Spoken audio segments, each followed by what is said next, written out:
Actually, I like that one too.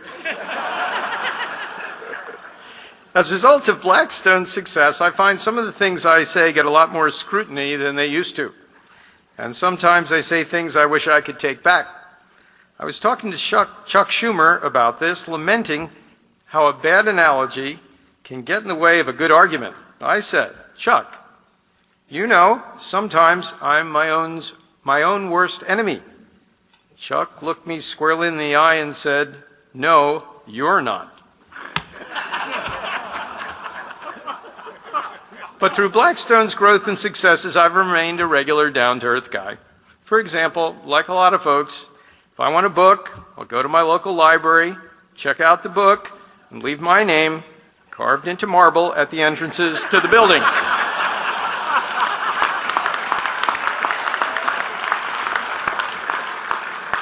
People wonder why somebody like me who's Jewish is so devoted to Catholic charities. Frankly, you never know when you're hedged enough.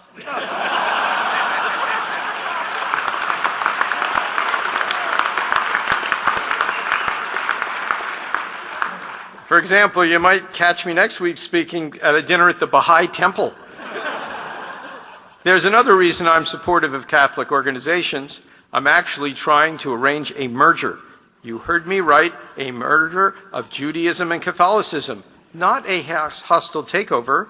Blackstone doesn't get involved in hostile takeovers, but a merger could work. First off, both religions share a common management philosophy: guilt.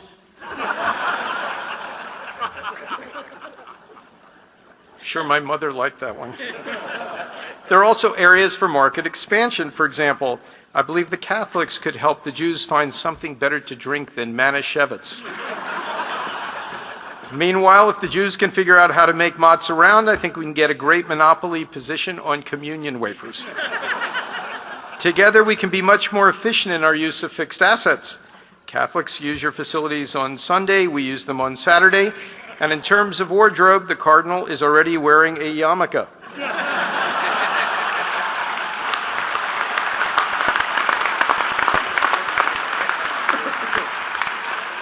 As is the Archbishop, it's a twofer. As far as I see it, we only need to alter one real article of faith. The Holy Trinity will have to be expanded to become the Father, the Son, the Holy Ghost, and your brother, the doctor.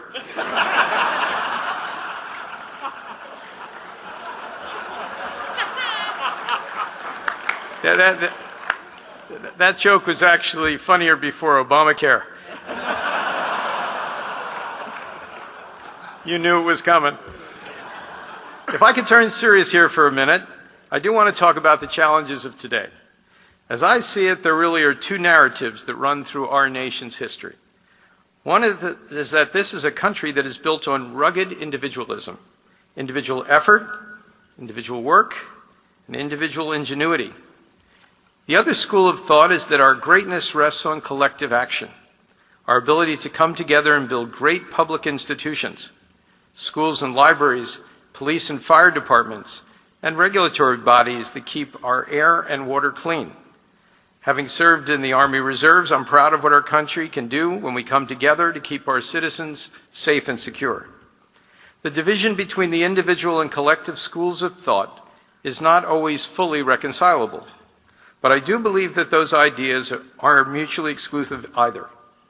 Look no further than the life of Al Smith himself. Rugged individualism, dropping out of school to support his family at age 14, working long hours at the Fulton Fish Market, rising on the strength of his own brilliance to become governor of the state of New York, and the first Catholic candidate for president of the United States. And yet it was this individual who became the strongest voice for collection action on behalf of so many immigrant families he grew up with on the Lower East Side. A recognition that for all his individual success, there was work to be done to broaden the avenue towards success for others who are willing to strive for it. I believe this is the spirit that needs to be recaptured in the United States. Because although we're laughing tonight, what we're experiencing in this country is no joke. I worry that the social fabric of America is being ripped purposefully by people who are taking advantage of individuals who are suffering. So while we are all fortunate to be here tonight to share a meal in service of this worthy cause, there are individuals in this country who are facing conditions that are unprecedented in their lifetimes. High unemployment, collapsing housing prices, foreclosures, and an overall sense of economic and societal alienation. In the face of this difficult reality, we've seen heightened partisanship and political paralysis at the exact moment we need reasonable voices and common cause and common sacrifice, and yes, patriotism to prevail. We are in very real danger that the American dream is slipping from the grasp of the next generation. And if we lose that, we lose something essential about who we are and what makes us great as a nation. So these are issues that not only must be addressed, they must be successfully resolved. It can't be done by the few. It has to be done by all of us. Because at the end of the day, this can't be about who occupies one street, but about the fact that we are all Americans and we each deserve the right to aspire to the American dream and to achieve a bright future for ourselves and our families. I get a window into that future through the nearly 200 students my wife Christine and I support through the Inner City Scholarship Fund for the parochial school system of New York.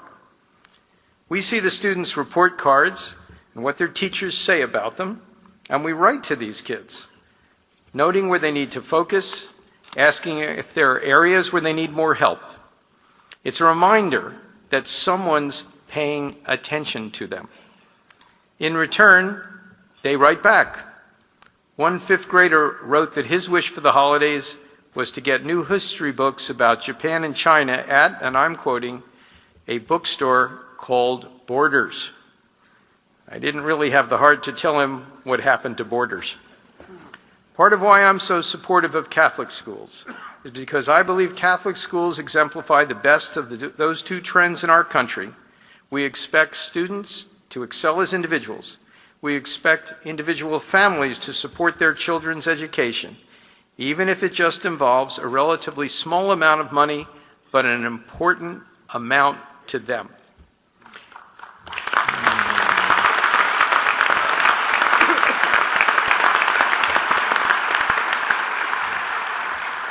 And the church and the community is stepping collectively to see to it that it is a strong, good education, one where 99% of the students graduate from high school, a truly remarkable record.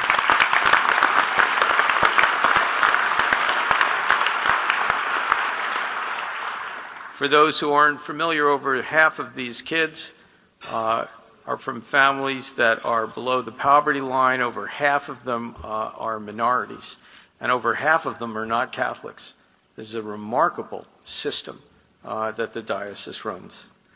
And that is why dinners like this and organizations like the Al Smith Memorial Foundation are so vitally important to bring strength and support to New York's neediest children.